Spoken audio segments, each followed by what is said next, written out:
嘛是选举，资深的媒体人黄光芹阁也了讲，国民党停掉前一天，鸿海创办人这个郭台铭捌敲电话和新北市长侯友宜，要不对方拢无接。郭台铭找郭文铁斗相共转达侯友宜才回电话，这款的情形和郭台铭真正袂当接受。啊，郭党会敢会独立参选，还是讲？过瓜配，这引起大家真关心。郭台铭5月30日接受邀请到金门出席迎新红的活动，啊，真正有去，估计会甲郭文铁做伙。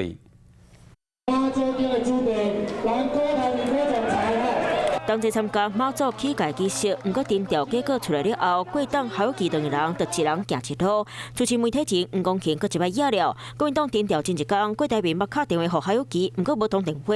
另外，国党找郭文铁斗相共传达，侯友宜才敲动去，真个状况和郭台铭佮打也真怪异。这样提名失败了后，支持郭台铭派继续无私赢。5月23日晡，彰化县议长谢点林坐车，方看到驶离开国党引导，传出有人讲到独立参选过瓜配，或者是换侯友宜。国党已争取国民党总统提名失败了后，老爸拢想要争取支持。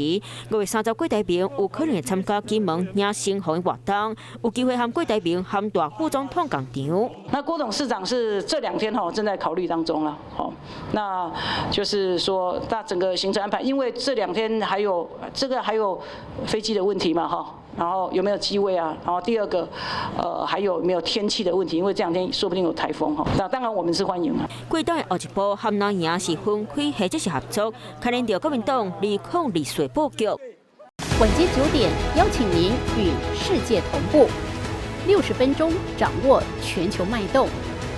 World News 9，陈雅玲世界晚报给您崭新视野。